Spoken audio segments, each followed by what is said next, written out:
Alright, we're starting. 1, Hold a up. 2. Wait. Recount. 1, a 2, a 3. What's up, you guys? It's your girl Kiya. It's your boy Jamie. And how are you guys doing? I know we're doing pretty good, you know what I'm saying? You know what, y'all? And you know what? A lot of people have been asking us to do this video, at least me, you know. And today, you guys are going to be going over WandaVision. Of course, I am going to be the bad cop on this one as usual. Okay, sure. So as you guys know, if you guys seen the last video where we discussed the Wonder Woman 1984 movie, then you'll know that he's the Marvel fan, I'm the DC fan. But you know what? Both of us were excited about this show coming out, and we're very excited to review this show. So yeah, guys, we're gonna get right into it. But I just wanted to say one thing. What? So I know we kind of missed this week, or no, last week. We didn't get a video out. That's because that's because a lot of you guys know who probably like college students or you're in high school, whatever. School is back in session, so that week it was just crazy. Didn't get to get the video out. I wanted to get the video out right after, like maybe the same day or the day after the show came out, but you know what? Things happen. All right, guys. So yeah. So as you guys know, the WandaVision show, not all the episodes are out at once. They come out weekly. So I think it's probably like 2 a week. I think. It might be 1 a week. They probably started out with 2 just to speed along the story. Yeah. So like, yeah, we were able to watch the first 2 episodes. So yeah, they're pretty interesting. I was excited to watch them. First and foremost, what I wanted to do is when you look up WandaVision, I wanted to get the first reviews on what what a lot of people are saying, as well as what reputable reviewers, as far as like, you know, Rotten Tomatoes, IMDb, different groups like that, what they think. I get the different opinions up in here. From Rotten Tomatoes, they have a 97%, which is extremely high. Rotten Tomatoes usually grades pretty tough. IMDb has them as a 7.5 out of 10, so that's a C+, which is pretty good. And Google users, 87% of Google users like this show. So it's very popular. It's doing really well. I'm really surprised actually by the numbers, especially with the first two episodes. But obviously, you know, when you have Kevin Feige directing, you already know it's gonna be good. It's gonna be good. It's always gonna be good. Yeah. Anytime Jon Favreau or Kevin Feige are involved, it's gonna be good. And if you look at the show, like, it's kind of probably off-putting because it is in black and white, and it kind of gives off like that 60s sitcom type of vibe, you know what I'm saying? So it might be off-putting for a lot of people who are kind of used to like different kinds of, like, I guess, superhero movies or shows. Because if you think about it, like with Marvel shows especially, you know, there's something completely different that they're doing from any show I've actually ever seen when it comes to like heroes and stuff like that. But what I like about Marvel shows is the fact that they give you like, they're really well written. I don't think there's really any Marvel shows that I don't necessarily like dislike very strongly. They're usually pretty good with how they do their No, they're writing. all good. They're all good, Micaiah. They haven't put out any bad ones. Whatever, you know what I'm saying? That's true. They haven't put out any bad ones. So with this one, DC on the other hand is on the downtrend. Anyways, I'm gonna ignore that. Anyways. But yeah, so with Marvel shows, they're pretty good at with their writing. When I first, my first initial reaction, I was just kind of like, this is different, you know what I'm saying? But what I noticed through watching the show is that they have a lot of like a lot of Easter eggs. Yeah, they have a lot of them in there. It's just like a lot of things that they do, you know, it symbolizes something, you know what I'm saying? So I know, like, even one thing I have a question about though that I'm still kind of wondering is, like, you guys know there's certain parts where like you will see color. Like, I know at one of them you had like the toy that was you had the toy that was in color, right? And then Vision for a second was also in color and things like that. So it's like, I know that symbolizes something. I think maybe does it symbolize like something as far as like how she's like gaining her memory for a second, or like something like sticks out to her where she's kind of remembering something, or if it's significant in some way. I'm not sure. What it seems like is like she's almost in a comatose state. Yeah. Is what it seems like. Yeah. Yeah, I think it's her and also Vision, but more so her, because she seems like she's more so the focus as far as like how she's really realizing that things aren't really fitting into, you know what I'm saying, like things aren't really making sense as far as like them not knowing like their past only until like from the beginning of the show. and like after that, don't really know exactly why they're there or where they came from. You know what I'm saying? So it's kind of like everything starts off at that point. And so I guess for us, we're going along with them, trying to figure out what exactly is going on. You know what I'm saying? So we're kind of taking that journey with them because we don't know what happened before that point either. So with some of the symbolisms that we came across was, let me see. So the toaster. If you guys notice the toaster was a Stark. It was made by Stark, basically. Stark Industries. And so the ding sound that the toaster makes is basically the sound that a bomb makes. So, and if you think about it, Stark was responsible for killing Wanda's family. So that right there was just kind of like a hint as to like for her of like her past, like her original like origin. And also you have the watch. So if you look close, you'll see Vision's watch. It also has the Hydra symbol on it. For a short period of time when Wanda first entered the scene, you know what I'm saying, she was under custody of Hydra. So that's another hint of her past. That's just kind of like, you know, like a little nugget, a little Easter egg, you know what I'm saying? And so also you had the beekeeper that was coming up under the, what do you call that thing, the pothole? Yeah, the dude had climbed out, just like a random like dude in like the beehive thingy, whatever you call it. And so that guy symbolizes the evil science group, mad scientists from Iron Man 3. Aldrich Killian. So if you guys remember the Iron Man 3, it symbolizes that movie, that dude. And so if you guys don't remember, he was like in the AIM,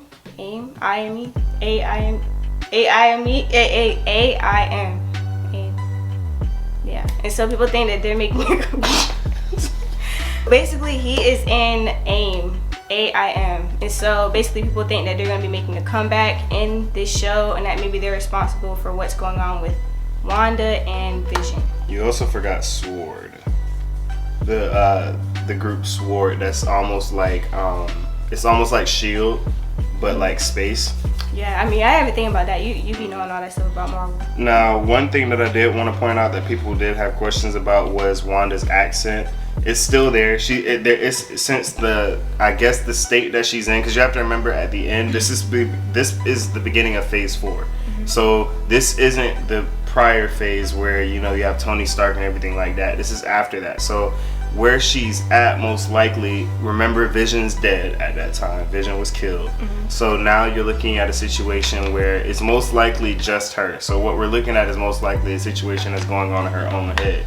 But even with that, if you think about it, like if you think about that one scene where they're at the table and Vision's boss is there with his wife, and then like how they both were just seem like they were kind of remembering something, that something wasn't right. It's just like maybe something's going on with him as well in some type of way. So I just want to say that. Yeah, so I mean, I look at it and so what's happening in her head is almost like an American sitcom. So that's why she has an American accent. It's not that her accent is gone. Her accent is gone. It's still there. It's just that the particular set that she's in her mind is in an American TV show. Yeah. What one person said. Now, one thing that I did want to note is that Wanda and Vision. One of the reasons I wasn't extremely excited about the series coming out, even though I do like the series. I'm gonna say I like it so far, but the only reason why I wasn't as excited for WandaVision as I was for a show like Falcon and the Winter Soldier is because we've only really seen real action scenes from Wanda in her first appearance in Civil War. Outside of that, we haven't really seen much action. So one of the misconceptions by a lot of people is they're seeing this show, oh yeah, WandaVision, we're going to see some action.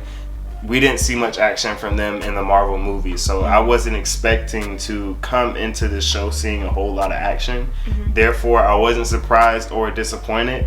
I thought it was a very good angle that they're taking. I think is going to start building into a lot of those Easter eggs that we saw earlier are going to start building into a lot bigger storyline, and we will eventually see a little bit more action. But I wasn't expecting to see that coming into the first episode. I mean, it's episode 1 and it's Wanda and it's Vision. Neither of them fight much. Right. So I think that's why I'm kind of like, I'm really excited to see where they take the show, because the ending part of episode 2 really had me like, oh snap, like what's like I feel like it's really starting to build up more because like, I mean, obviously it's more obvious now that is like really starting to like, you know, come together a little bit, you know what I'm saying? And so by the end of episode 2, I was like, okay, I'm gonna see, I can't wait to see what they do with the next episodes after that. Yeah, I mean, and it's, I think with how well WandaVision in the first 2 episodes did, it makes me even more excited for a show like Loki, where when Loki drops, that's gonna be an interesting one, because he's also,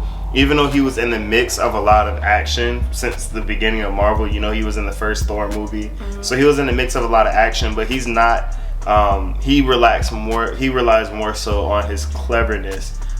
So I would like to say, him having a show that's just completely predicated on action would be weird. But since Marvel's showing me that they can create a show that's not completely based around action, makes me more excited for a show like Loki and what they're going to show us in Loki. But one of the comments here in audience reviews is, WandaVision is pretty refreshing, fun, and all that we need to start an MCU Phase 4 slate. First things first, for people who didn't read the comics, they were saying why you do need to read them. I think the movies have no connection, and let me tell you, you will know why you need to read them. So basically, what it's showing in the show is sort of developing the characters a little bit better than the movies did, which I agree. They sort of just introduced Wanda and they introduced Vision, but they didn't really give them too much of a backstory, which Vision doesn't really have too much of a backstory. But outside of that, I think that they're gonna do a pretty good job, and I think that I'm pretty sure when they introduced Wanda and they introduced Vision, they knew that they were gonna be doing something like this down the road. Marvel is not the kind of spur in the moment. They most likely thought of making WandaVision a decade ago. Right. This is something that they have been planning out for a long time. So I'm sure they left her backstory on purpose, as well as Vision. I'm pretty sure they left that for specifically Phase 4. So that makes me a little bit more excited for the WandaVision series as it progresses. But I feel like it's gonna have a little bit more building action, so I'm a little excited. I feel like it's gonna. I feel like that's why they're probably putting it out like slowly, even though people are probably like, why didn't they just put out all the episodes at once? I think they have a reason why they're kind of making.